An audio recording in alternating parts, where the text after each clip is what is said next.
Vos deux centres de rénovation Home Hardware de Newport et L'Anse-à-Beaufils et votre caisse Desjardins du littoral gaspésien vous présentent Reflet d'ici.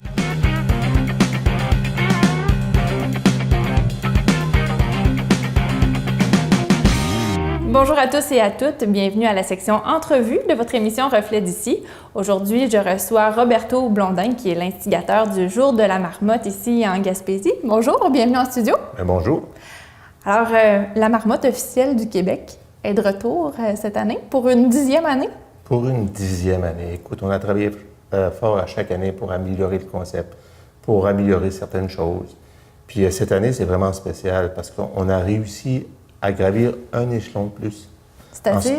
En se faisant parrainer par le Géoparc mondial de l'UNESCO de Percé, fait en sorte que, vu que le Géoparc prend l'entièreté de la ville de Percé, l'activité de Fred en fait partie. Donc, ça vient porter une visibilité internationale. Internationale, puis c'est en plein ça. C'est en plein ça qu'on voulait, parce que quand on a commencé la première année, ce qu'on voulait, c'est avoir du monde à l'événement. Oui. La deuxième, c'est de se faire connaître en Gaspésie, après ça, le Québec. Depuis les 3 dernières années, c'est le Canada anglais qui ont embarqué. On fait des entrevues jusqu'à Vancouver, Winnipeg, tout ça, qui veulent savoir la prédiction de la marmotte. Oui, là, on se compare entre marmottes. C'est ça. Surtout quand que Willow est mort. Ah oui. Le fameux Willow en Saskatchewan est mort. Ça fait que là, ils ont pris ils ont comme adopté Fred. Ah, OK. Donc Fred pourrait devenir la marmotte de la Saskatchewan? Absolument pas. Ah non, OK. Premièrement, elle est francophone. Oui. Elle est québécoise. Je pense pas. Non, mais Ils viendront pas chercher Fred. Je pense pas. Ils prennent des nouvelles. Puis, non, mais c'est bien. Puis l'année passée, ça a été les États-Unis avec Phil. Phil l'a mis sur son site officiel. Puis là, cette année, c'est l'UNESCO qui nous donne une plus grande visibilité. C'est bien parce que à travers le monde, le 2 février, ils vont parler de la Gaspésie, ils vont parler de nos beaux paysages, ils vont faire de la recherche un peu pour voir c'est où tout ça. Donc, le but de ça, c'est ça. C'est très intéressant. Oui. Comment ça se passe, ce partenariat-là, avec le Géoparc? Ah, mais c'est simple, c'est simple. Moi, quand ils m'ont dit, premièrement, quand j'ai jasé avec le Géoparc, ils m'ont dit que, écoute Roberto, le Géoparc, c'est à la grandeur de la ville de Percé, là, la petite lumière allumée, en disant, puis là, j'ai demandé, est-ce que c'est possible que vous nous parrainez par l'entremise de l'UNESCO pour le Jour de la marmotte? Je pense que ça donnerait encore une visibilité accrue. Puis Marie-Claude Costitella avait dit, je vais regarder ça, Roberto, puis je te reviens là-dessus. Puis ils ont fait quelques téléphones. Puis c'est dans la mission du Géoparc. Fait que ça a été accepté. C'était simple de même. Puis pour nous autres, ça nous donne une petite valeur parce qu'il ne faut pas oublier qu'on est la seule au monde. Au monde? Au monde. Il n'y a pas un Géoparc de l'UNESCO qui a une marmotte. Ah, c'est vrai, oui. Donc, c'est la seule qui est parrainée par l'UNESCO, par la bande, par le Géoparc. Et puis, c'est la seule au monde. Donc maintenant, Fred est une star mondiale. Ben oui, pourquoi pas? C'est ça quand même. Donc, le 2 février, ça se passe sur le perron de l'église à Val-d'Espoir. Qu'est-ce qui se passe? Qu'est-ce qu'on va vivre comme matinée là-bas? Bien, écoute, on garde le même principe, c'est que vous rentrez dans l'église, il va y avoir de la musique avec Jacques Desgaries, il va encore avoir des crêpes au chocolat, aux fruits, tout ça qui va être servi. Puis là, vers 7h moins quart, vous allez sortir dehors. Puis, à travers ça, il va y avoir tous les dignitaires qui vont venir dire un mot. Fred va faire ça. Ce que le monde veut, c'est avoir la prédiction de Fred. Donc, la prédiction va se dire, puis après ça, on fait. Donc, on fête de quelle façon? Qu'est-ce qu'il va y avoir comme activité lors de la fête? Bien, écoute, c'est une fête qui est axée surtout pour les enfants, parce que c'est très important, les enfants. Je vais revenir là-dessus, mais c'est très important, les enfants, c'est qu'ils ont une image du 2 février qui est gravée dans la tête. Puis, oui, eux, ils sont nés avec Fred la marmotte. Puis, une petite anecdote, j'ai été à Polyvalente en fin de semaine. Puis, un professeur qui m'a parlé, puis il a dit, on parle beaucoup de ta marmotte. Puis, j'ai toujours fait le lien Polyvalente, marmotte, plus vieux, un peu moins. Mais ça fait 10 ans, ces enfants-là, ils ont venu à la marmotte en première, deuxième, troisième année. Puis là, ils sont rendus à la Polyvalente, puis là, ils voient l'événement venir, puis ils vont y aller. Donc, ça commence la tradition vraiment à faire, ça à faire des... Puis, ça veut dire qu'il va y avoir des activités pour les jeunes. Qu'est-ce qu'ils vont pouvoir faire? Bien, c'est sûr qu'on n'oublie pas le maquillage pour les jeunes. Les jeunes aiment ça, se maquiller et tout ça. Il va y avoir des photos humoristiques. Il va y avoir des concours de balles de neige. Des concours de balles de neige? Oui, à l'extérieur. OK. Il y a des concours de balles de neige. Ça, c'est un jeu qui vient du Japon. Puis c'est très, très, très populaire. Puis le mot est... Ah, du Yukigassen. Oui. Je viens de faire le lien. Je pensais à un concours de balles de neige pour former des balles, mais on parle d'un jeu, d'une bataille de balles de neige. Ah oui, puis c'est vraiment intéressant. Tu as un casque protecteur, tu as une visière, tu as des drapeaux à aller chercher. Là. C'est le Géoparc en partenariat avec le Géoparc. Les autres, ils l'ont le jeu. Il va y avoir 4 équipes qui vont jouer. Puis s'il y a des équipes qui veulent se former là, on va pouvoir jouer à des batailles de balles de neige. Donc, pour ceux qui ne connaissent pas le jeu, j'imagine qu'on va pouvoir apprendre sur place. Oui, tout à fait. Puis il va y avoir des photos humoristiques. Il va y avoir des cartes postales encore. Des cartes postales? Oui, il va y avoir des cartes postales parce que je trouve que c'est important parce qu'il y a beaucoup de monde qui les envoie à leur parenté ailleurs. Donc, indirectement, ça fait une petite publicité pour la région. Puis, ben, c'est un objet souvenir aussi. Exactement. Vous savez qu'on a un beau macaron. D'ailleurs, on en a un ici. Oui, très beau. Le 10e anniversaire. Avec un gros gâteau. Puis le beau village de Val-d'Espoir en arrière-plan. C'est vraiment... C'est magnifique. Ah oui, Il est vraiment très beau. Le gâteau, c'est le gâteau d'anniversaire de Fred. Oui, le 10e anniversaire. Oui. Après ça, ben, écoute, il y a tous les bénévoles qui sont autour de ça. Il y a beaucoup de bénévoles. Environ combien, hein? On parle d'une vingtaine cette année. C'est énorme. Ben, c'est énorme. L'organisation de l'Église, les crêpes avec, moi j'appelle ça, pas la gang, là, mais le groupe Amiré, Rail, puis toute la parenté, on sont une dizaine de femmes, une douzaine de femmes. Après ça, il y a toutes les Valmore-Coutier, la famille des Coutier qui viennent monter le stage. Monsieur Roussy, qui s'occupe de la cabane des journalistes, là, ce qu'on a fait. Toutes les tests de son qu'on fait, tout ça. Là. C'est une vingtaine de personnes, puis c'est pour 2 heures. C'est ça qui est impressionnant. Absolument. Mais il y a vraiment une mobilisation là, de la communauté. Il y a une mobilisation, puis on est prêt à faire l'effort parce que je vais vous dire que j'apprécie beaucoup, moi. L'événement s'est fait, oui, on a des retombées au niveau du Québec, du Canada, puis ailleurs dans le monde. Mais ce qui est le plus important pour moi, c'est de voir descendre le monde de la Côte des Pères. Et puis, qui se lèvent de bonne heure, qui viennent à la Côte, qui viennent à Val-d'Espoir, et voient descendre, c'est trop beau. Là. Tu penses qu'un mariage, là, ça te suffit. Puis là, cette année, c'est un samedi, donc il y a beaucoup de gens qui vont pouvoir se disponibiliser pour venir. Oui, c'est important. Puis, venez avec vos enfants. Parce que cette année, c'est un samedi. Le samedi, ça fait en sorte que, avant ça, on avait les écoles, l'organisation des écoles avec les professeurs qui disaient, ben, OK, on réserve une journée avec les enfants. Cette année, c'est un samedi, on ne peut pas impliquer les écoles. Mais chaque parent devrait venir avec son enfant pour y faire vivre une expérience, voir qu'est-ce que c'est deux groupes. En se mettant tout ensemble, on est capable de faire un événement qui a des retombées à travers l'Amérique du Nord. Puis c'est festif, puis c'est nous autres en Gaspésie, c'est la MRC Rocher de Percé, c'est la ville de Percé, c'est Val-d'Espoir qui en profite au maximum. Venez avec vos enfants faire vivre l'expérience. Vous allez imprégner en vous, je pense, une fierté d'être gaspésien, puis une fierté du coin de pays. Il faut se lever tôt. Oui. Ça commence à quelle heure? Ben, écoute, il y en a qui arrivent à 5h30, mais en général, c'est 6h, 6h15. Le monde vient de prendre un café, ils ont le temps de manger un peu. Après ça, ils sortent, ils font l'événement, puis là, ben, on rentre, on danse, on a du fun. Je pense que vous allez être en direct aussi. Oui, TVCGR va être sur place en direct, bien sûr, avant la prédiction de la marmotte, jusqu'à sa prédiction, en fait. Donc, on va pouvoir suivre toutes les étapes là, de la journée. Ah, c'est bien ça.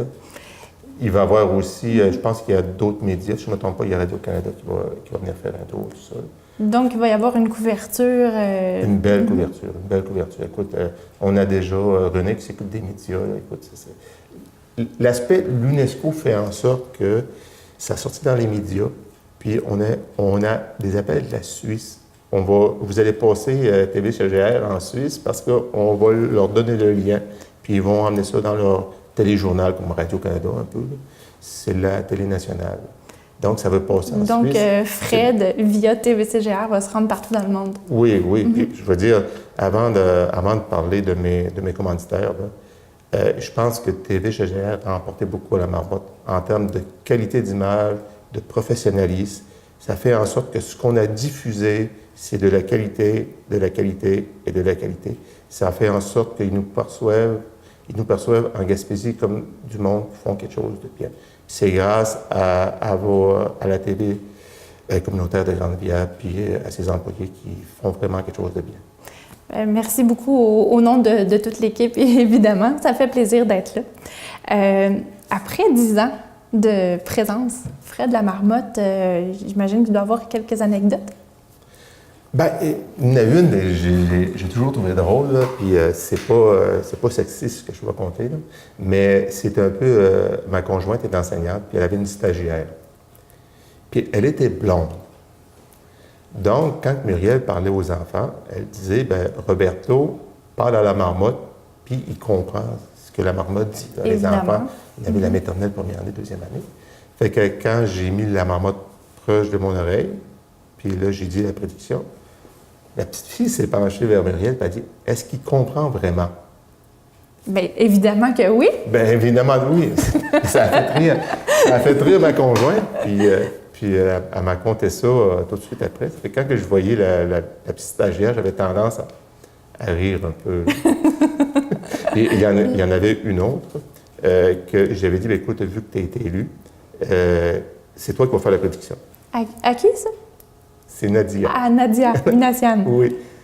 Mais je ne sais pas si je m'avais mal expliqué, mais elle pensait qu'elle prenait la marmotte, qu'elle me remplaçait puis qu'elle faisait la prédiction.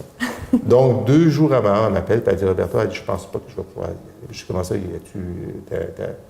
as-tu quelque chose qui t'empêche? Elle dit, moi, je ne suis pas capable de prendre une marmotte dans mes mains. C'est pas possible. Elle dit, ben non, c'est pas ça. C'est pas ça. Tu vas dire la prédiction, c'est moi qui vais tenir la marmotte. Parce que c'est quelque chose de tenir une marmotte quand même. Bien, c'est vraiment spécial. Mais Fred, là, avec les années, là, il s'est assagi. Il est habitué. Ouais, il est plus calme, il est plus reposé. Il y a des années où on l'a vu plus agité, d'autres années où il dormait. Ah mon Dieu, la fameuse année de Georges Mamelonnet. Là. Oui, il était mou. Non, il n'était pas mou, ce fois-là. Ah non, OK, c'était celle-là. Il était malin. Ah oui, il ne voulait pas se faire attraper dans la cabane. Il ne voulait pas se faire attraper, puis les enfants sur la scène, ils patientaient, puis ils tapaient sur la scène. Ah. Donc moi, je n'ai pas réalisé. Après, je l'ai réalisé.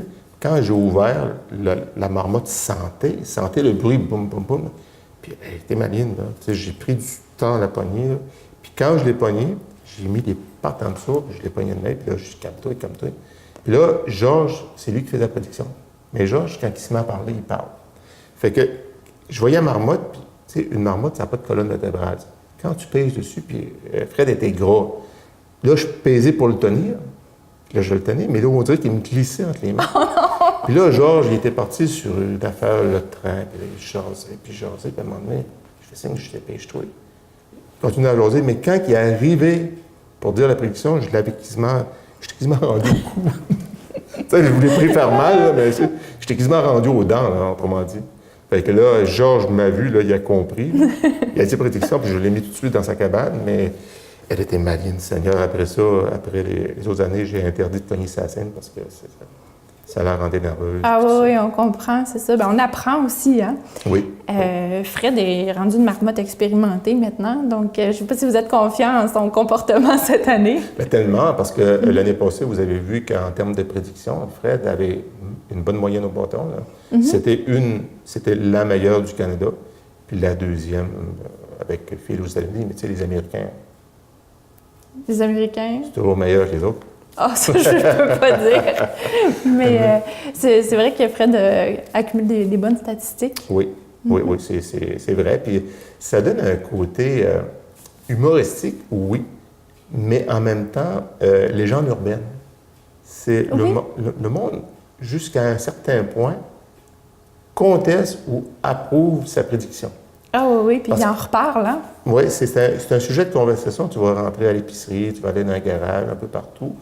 Le monde glisse un mot sur Fred, il conteste. Donc, autrement dit, Fred, il y a 2 impacts. Il y a le premier impact, le 2 février, mais il y a aussi le début du printemps, où ce que le monde dit, il s'est trompé ou pas. Donc, 2 fois dans l'année, c'est des jours où ce que le monde parle de Fred. Même sur les réseaux sociaux, il y a maintenant des dessins de la marmotte selon si sa prédiction était bonne ou moins bonne, avec des pancartes de victoire ou d'échec et tout ça. Les gens se sont vraiment appropriés le personnage. Ah oui, oui, oui. Ah oui, totalement. Puis c'est curieux parce que il y a beaucoup de Gaspésiens à Montréal. Puis grâce à la TV communautaire de Grande-Bière, ce qu'on fait, nous autres, c'est qu'on appelle toutes les stations de radio. Là, présentement, on va les appeler cette semaine. On envoie un email. S'ils acceptent, on envoie le lien, la TVCGR. Les autres, ils la commandent en direct. Donc, c'est Rouge FM qui commande le jour de la marmotte. Puis là, mon ami ne comprenait pas. Il dit, je suis pris sur le métropolitain à Montréal. Il est 7 heures. Puis là, j'entends parler de mon village à Val-d'Espoir, puis là, c'est comme s'ils seront là, puis ils commentent, là. Ils disent, c'est toi, puis ça. Puis là, tu sais, j'y expliquais la façon qu'on fonctionnait pour que ce soit le plus visible possible. Donc, les stations de radio, ils aiment ça parce qu'ils sont capables de la commenter. Absolument. Donc, ils ont un petit 2 minutes, un petit 5 minutes dans leur, tu sais, ça bouche un truc. Puis pour nous autres, bien, c'est une visibilité vraiment extraordinaire. Puis c'est un bon partenariat. Puis ça rejoint pas juste les Gaspésiens à Montréal, ça rejoint l'ensemble des Québécois. L'ensemble, oui, oui, totalement. Puis là, on prend notre place, on s'infuse. Puis on a encore pour des années et des années. Je pense que c'est une belle activité, autant pour les jeunes que les moins jeunes. C'est une belle activité. Le 2 février, tout le monde est joyeux. C'est quelque chose de positif. Puis vous savez, cette semaine, il n'y a pas fait beau. Donc, tout le monde a hâte quand il voit le banc de neige en avant de sa maison ou le tunnel qui passe en voiture. Oui. Il y a comme une petite pensée au printemps. On pense oui, que... oui. Donc là, on attend la prédiction de Fred avec impatience. C'est justement.